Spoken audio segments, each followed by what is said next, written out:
What's up, y'all? It's your girl Sakina, and I'm back for another review. This is my review for The Real Housewives of Atlanta. This is season 13, episode 12, okay? Shout out to all the new subscribers that are here with me. I like to check in with y'all every once in a while as far as, different videos. I like to say hey to y'all. Don't be afraid to get down in the comments and tell me what y'all thought about this review and the episode and all of that good stuff. Thank you for being here. Shout out to my OGs. You know it's forever love. But yes, was there another announcement that I needed to make? I will be on the panel on Scotty by Nature's channel tonight. I'm going to do a review for Married to Medicine, so that'll be posted shortly after this one. But anyway, let's get into this review, right? So it opens up with Cynthia, and well, it really shows all the girls doing their thing. Was there anything that I wanted to point out? I feel like there was, but obviously not if it wasn't that memorable. Anyway, we see Cynthia. She's at the house. She's getting prepared for some wedding stuff. Drew calls her on FaceTime, and apparently Drew, with her housewife wig, is going to be singing at Cynthia's wedding.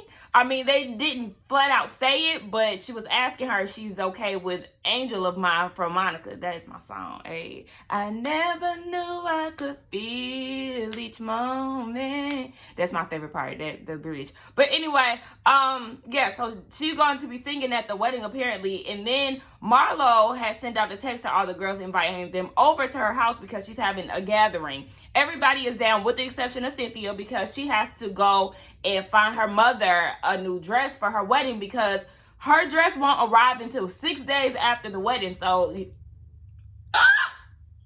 about to choke y'all. But yes, 6 days after the wedding. So she is crunched for time and has to find her mama a dress. So, baby, I know Drew has a nice voice. Y'all know I don't really care for her. I don't like her. But she does have a nice voice. So we just gonna see about that. So we get a pleasant surprise. We see that Kenya is FaceTiming her dad. And I have been wondering, we haven't seen her dad since like season 8, season 9. So I was very happy to see that she was actually reaching out to him. Come to find out, the dad has never met Mark, okay? He has no idea who this man is. She didn't invite him to the wedding. So he can only base his opinions on Mark off of what he sees on TV. Kenya said that she does regret not inviting him to the wedding. I feel like she did not invite him because she didn't want her dad to. She probably seen red flags early on, and her dad is a straight shooter, okay? He keep it real indirect with her, so he probably would have seen some flaws within that man and wouldn't have wanted his daughter to marry him, yeah. So that's what I was getting from it. But he did get some good sound advice, and he was also peeping too. Well, he threw out the whole alimony crap, and then he tried to, say it was a retaliation because she tried to serve him papers for custody and all of that. So he was embarrassed, and I said, see, that's all that bitch made shit. That's bitch boy shit. Why are you retaliating and trying to get in her pockets, you broke bitch? Like, I can't stand Mark Daly. I cannot stand him at all. And the dad was like, clearly, nobody goes and writes on a piece of paper that they want money unless they're serious. And he was very serious about that. So I'm glad that the dad peeped that too. Like, that wasn't no retaliation because when it comes down to this real divorce, remember he announced that he was getting divorced to her on her 50th birthday like a bitch. So, yeah, I don't know if they're serious this time, but I'm sure he is asking for money yet again with his broke bitch ass. But yeah. Shout out to the daddy for, giving advice and also saying, y'all need to figure out if y'all gonna be together or not. Good thing to hear, Kenya is in therapy, and I always wanted that for her because I was talking to my best friend about this the other day. I feel like Kenya always wanted to have a family, right? That's no secret. She always wanted to have a family, and with her being 50, she's in the mid-years of her life, she is still attracting these men who have bad behaviors that don't treat her right. We got Mark, trash. We got Matt, trash. And then we seen Walter or whatever. But obviously the two guys that we see her be real serious with on the show just had poor behavior. And I feel like with her family issues, with her mommy issues and all of that, and just her having a fucked up family dynamic pretty much, I would have liked her to get through therapy so she could attract the man that she actually wants and that will make her and her baby happy. So it's good to hear that she is getting therapy. I want her to leave Mark in the wind, okay? In the dust, okay? Act like you don't even know him, okay? We ain't even gotta speak for real. Just when you want to see the key. Okay? Shout out to Mel. Oh, shit. I feel like there was something else that I wanted to say about this scene, but it was good to know. Oh, yeah, that's what I wanted to mention. The dad didn't even know about Brooklyn, and he kept addressing her as the kid or your baby. Baby, her name is Brooklyn, your granddaughter. I'm going to need you and her to get real acquainted. Kenya, I don't understand why he has never seen your daughter. You and Mark have been married for 3 years, and this is before COVID, so why haven't you ever taken the time to introduce him to you and your baby, or introduce him to Mark and your baby? I know what I'm trying to say, shit, but yeah, that's puzzling to me. Child, so we see this conversation between Kenya and Drew. They go out to dinner, and basically Drew wants to make her rounds to everybody in the cast to basically get to know them, but she really wants to talk to Kenya because of the whole South Carolina thing, and she feels like, you know, the girls' dynamic is real fake. You know, everybody was crying and upset with Kenya one day, and then the next morning everybody is twirling along with her, and she doesn't understand it. But like I said, have you seen the show? Like, I get what you're saying, but this is the way that the show works, unfortunately. But anyway, so yeah, they have a conversation, and Kenya is like, well, you know, I did feel some type of way about you saying, let's have a conversation about real and fake, who's the realest and the fakest, and then you say, so Kenya. So obviously that was a direct thing towards me, and I feel like, where is all of this coming from? And then she also said something about having a conversation, like the whole private jet thing, and how Drew spilled the beans on that. And my stance on that is, it does come off sneaky when it comes down to Drew, because if she wanted to tell her, we don't really know. The way that Kenya moved around with South Carolina, we don't know if she really wanted to tell the women about the private jet thing. But if y'all were building a relationship, why not just keep that there? Like, Drew, you definitely told the girls to be messy, and that just is what it is. So, what I was about to say, child, getting brain fart. So then, they had a conversation about the baby situation. Oh, well, you didn't let me know about my kid. Can we let this go? Can we really let this go? Because my thing is, once Bolo got there, y'all should have been happy that your babies did not come. Y'all was over there playing with each other's cooches, lip blocking, and all this other stuff. Face in the play, shout out to Auntie Rocks, you know what I'm saying? Like, y'all was doing all kind of sexual activities, but yet you want to keep dwelling on the fact that she didn't offer the invitation to bring your daughter. And I'm with Kenya. If you felt that homesick and if you felt that guilty for leaving your baby, take your ass home. And then she talking about, well, I did. No, you went home when everybody else went home, Drew. So save that shit. Like, I cannot deal with her. It's so annoying. I don't want to hear nobody at this point be upset about their child not being in attendance once that dungeon party went down. No, everybody should be happy that they daughters, that they babies, that nobody was there. Y'all have y'all feelings about Brooklyn being there, but be grateful that your daughters weren't there, because like I said, y'all was out there wilding the hell out. Then Drew said something about Kenya not opening up to her about Mark. Why would she? She said that Kenya did say that she did share some things with Drew, but there were certain things that she couldn't discuss. And she don't know you like that, so she don't have to be an open book when it comes down to her marriage. And I'm glad she's not, because look at you. Every confessional, every interview that you do, you got Kenya's name in your thirsty ass mouth. So yeah, I wouldn't want to talk to you about my marriage. You know enough about my marriage on TV, obviously, because you got so much to say about it.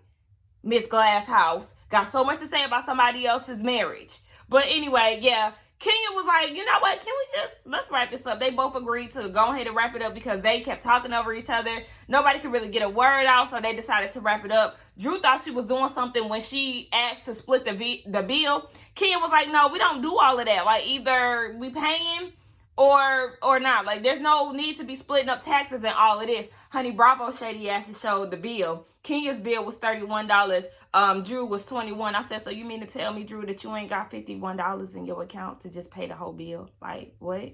I'm with Kenya. Broke bitches split checks, okay? That's me, because Me and my friends, we split our checks. But we ain't on the housewife status right about now, okay? In due time, we gonna be flipping the whole bill, okay? But right about now, baby, yeah, go ahead and split them. Go ahead and do that. But she ended up leaving. Kenya ended up leaving, was like, ugh, this girl get on my nerves. And she get on my nerves too, Kenya, so I feel you. We see Mal and Cynthia. They're on their way somewhere. I don't know. They in the car, and Cynthia is giving off a list of all things that is going wrong with this wedding. The mama's dress. They lost 2 bridesmaids, a groomsman. Mike's wedding band is too small. Noelle's dress don't fit. And there's a possible hurricane that could be going down the same day as the wedding. And I do remember that it was raining that day. So, baby, all kind of stuff. Cynthia saying, you know, my wedding may be gone with the wind, minus the fabulous, okay? And it definitely seems rushed. I wish that her and Mike would have taken their time when it comes down to this. But nonetheless, yeah, they start talking about all of that. And then Mal gets a message from the blogs. And she was like, I mean, it's probably nothing, but I did see the tabloids is saying, baby, the tabloids. Ooh. I hear something like somebody auntie. The blogs, being the blogs. It's saying that there is 2 women of the cast that allegedly slept with a stripper. And Cynthia was like, well, it wasn't me. But the producers asked, who do you think gave this information to the press? And she was like, I know I didn't do it, but I know there was one person that was pressed, aka Miss Twirl. So yeah, I think that Kenya told the press? I don't know. Maybe it was somebody from production. I don't know. We don't know. Now they get all together at this harvest fest, like this farm. I'm thinking this gathering is going to be a little more fabulous than it actually was, especially because it's Marlo. But this shit was obviously thrown the hell together. Now, all the girls get there, and they're discussing page 6 and how the article is out there. Now, mind you, all the girls are there with the exception of Portia, I think. Portia and Cynthia. Both of them are not there. But the remaining girls, even Shamia is there.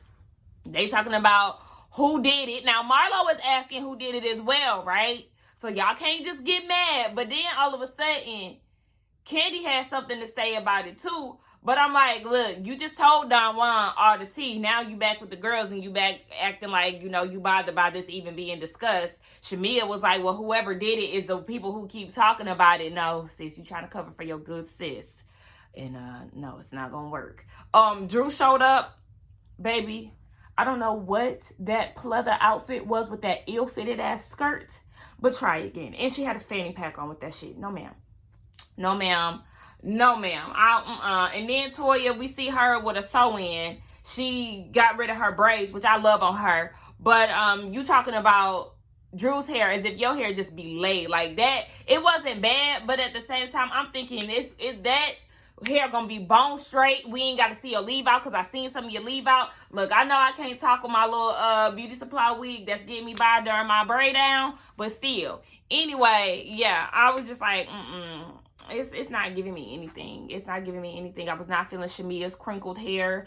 We could see some of her leave out. I feel like she needed to comb that so it could blend well. Anyway, they call Cynthia, right, while she at the bridal shop trying to find her mama a dress.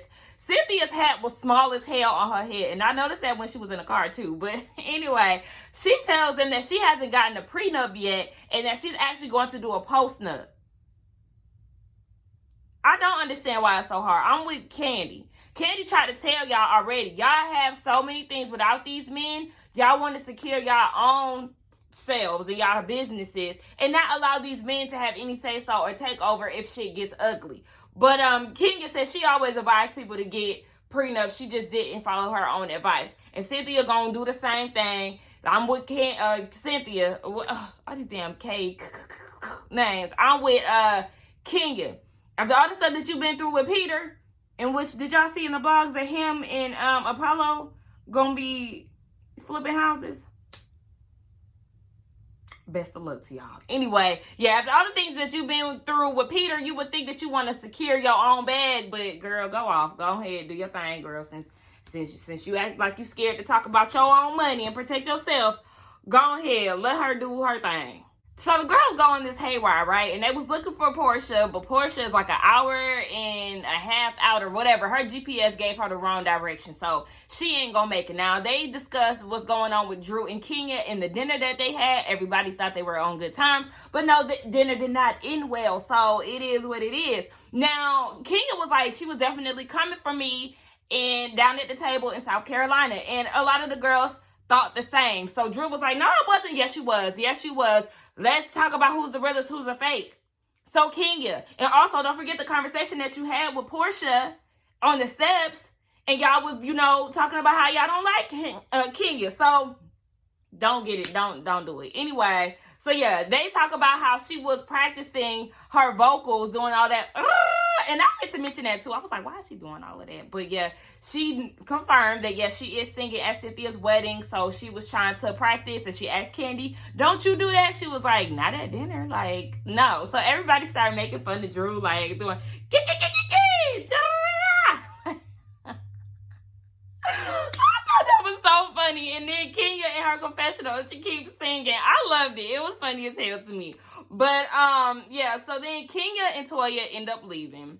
And the rest of the girls stay around, and they were asking, is Kenya always like that? And Marlo was like, yeah, she always like that. Like, we friends, but I can keep it real. So then Candy end up leaving.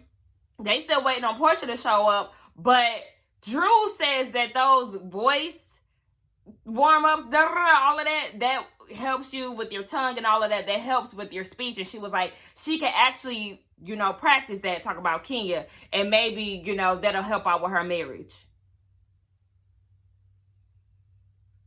Well, if you got the key to success when it comes down to marriage, why is yours such a fail?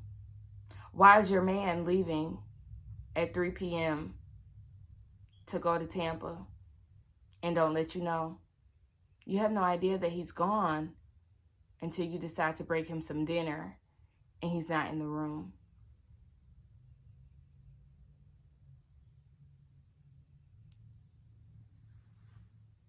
Portia gets there, and her, Shamia, Marlo, and Drew have a conversation about page 6 and how it was leaked and all of that.